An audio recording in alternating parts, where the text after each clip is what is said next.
আসসালামু আলাইকুম, সবাই কেমন আছেন? আশা করছি সবাই ভালো আছেন।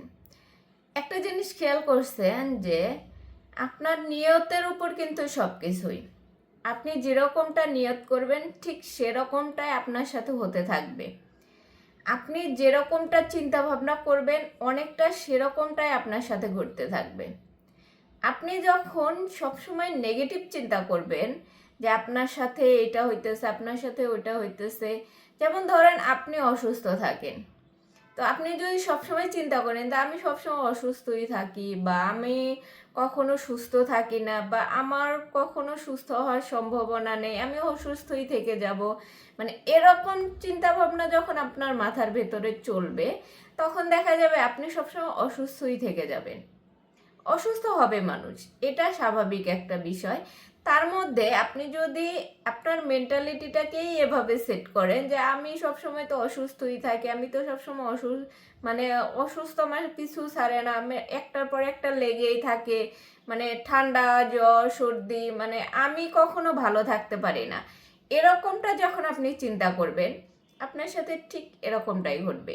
কিছুদিন পর পরে আপনি অসুস্থ হবেন এবং আপনি ওটাকে ফলাওভাবে আপনার ব্রেনের মধ্যে যে রেখে দিছেন যে আপনি শুধু অসুস্থই হন, তো ওইটা আপনার সে মাথার মধ্যে ঘুরতেই থাকবে। আর যদি আপনি অসুস্থতাকে পাত্তা না দেন যে অসুখ হয়েছে একসময় সেরে যাবে, অসুখের কাজ হওয়া সে সেরেও যাবে, কারণ শরীর থাকলে অসুখ হবে, এই মেন্টালিটি যখন তৈরি করতে পারবেন আপনার কাছে অসুস্থতা পাত্তা পাবে না।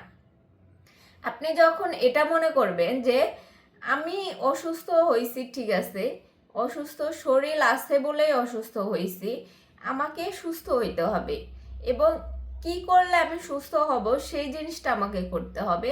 এবং আপনি যখন এটা কন্টিনিউ করবেন যে মানে এই পজিটিভিটির ভিতরে আনবেন যে অসুস্থ হয়েছি আবার সেরে যাব যদি আমি নিয়মিত চলি, তো এটা কোনো ব্যাপার না, অসুস্থ হইতেই পারি, তখন দেখবেন যে আপনার কাছে যখন আপনার অসুস্থতা পাত্তা পাবে না তখন ঠিকই আপনি সুস্থ হয়ে যাবেন এবং আপনার যে মেন্টালিটি পজিটিভ দিকে থাকবে তখন আপনি সম্পূর্ণ সুস্থ, আপনাকে কেউ অসুস্থ বানাতে পারবে না।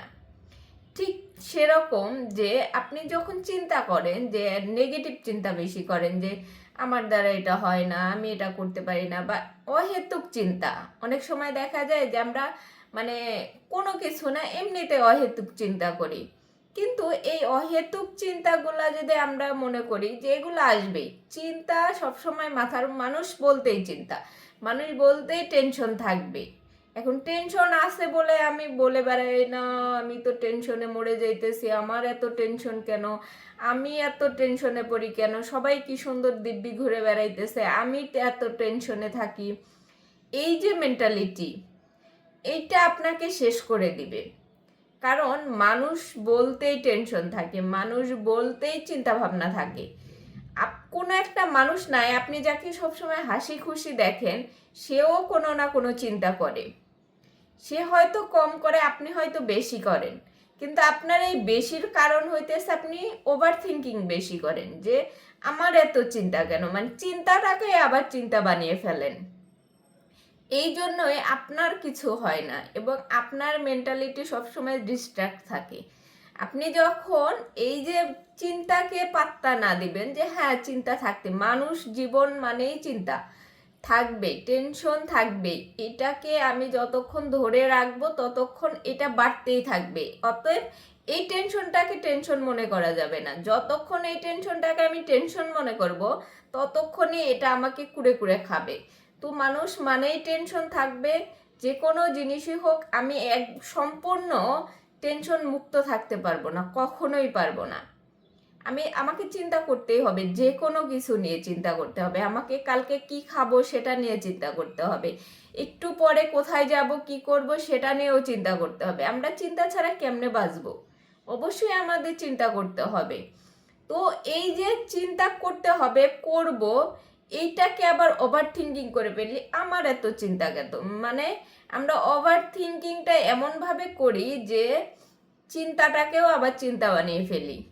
এই জন্যই আমাদের মেন্টালিটিটা এরকম সবসময় ডিস্ট্র্যাক্ট থাকে। যে মানুষগুলো এগুলা করেন যে চিন্তাটাকে আবার নতুন করে চিন্তা করেন, তাদের আসলে লাইফটা এভাবে জঞ্জালেই কেটে যাবে। আপনি সবসময় চিন্তা করবেন যে টেনশন মানুষের লাইফে থাকবে, অসুস্থতা লাইফে থাকবে, সব কিছুই লাইফে থাকবে, তার পাশাপাশি আমাকে এগিয়ে যেতে হবে। এগুলাকে পাত্তা দিলে, যত পাত্তা দিবেন তত বেশি হবে, এগুলাকে যত পাত্তা না দিবেন তত এগুলা কমে যাবে, তত শান্তিতে থাকতে পারবেন। অতএব টেনশন হোক আর যাই হোক, অনেকেই মনে করে যে আমি তো টেনশন ছাড়তে পারি না। আপনি ছাড়তে পারেন না, এই জন্যেই আপনি এরকম যে আপনি সেটাকে ধরতেই বা চাইতেছেন কেন? ধরবেনও না, ছাড়বেনও না, আপনি ছাড়েনই না, ছাড়েন না। মানে আপনার যদি টেনশন হয়, আপনি আরো টেনশন করেন, ঠিক আছে, টেনশন কত আসতে পারি, আমার মতো আমি কাজ করে যাব, আমার কাজ আমি করে যাব। এগুলা আজে বাজে যে টেনশন আছে, ওভার থিঙ্কিং আছে, চিন্তা আছে, সেগুলা তার জায়গায় থাক, সেগুলাও করতে থাকবো, আমার কাজও আমি করতে থাকবো। যখন দেখবেন যে এভাবে পাত্তা না দিবেন, আপনি ঠিকই সেটাকে ওভারকাম করে ফেলতেছেন এবং ঠিকই আপনার মতো আপনার লাইফ সুন্দরভাবে কাটিয়ে দিতে পারতেছেন। এই জন্য চিন্তাটাকে চিন্তা বানাবেন না, অসুখটাকে অসুখ বানাবেন না, সব কিছুকেই পাত্তা দিবেন না, এটা সলিউশন খুঁজবেন যে এটা থেকে বের হওয়া যায় কিভাবে। অসুস্থ হলে আপনি অসুস্থ থেকে কিভাবে সুস্থ হতে পারবেন সেটা নিয়ে টেনশন করুন, সেটা করুন যেটার কারণে আপনি সুস্থ হতে পারবেন বা আপনি অসুস্থ কম হবেন, সেটা নিয়ে কাজ করেন। আর এই যে টেনশন হয়, যে কারণেই টেনশন হোক না কেন, সেটার সলিউশন বের করেন, টেনশনটাকে পাত্তা দিয়েন না।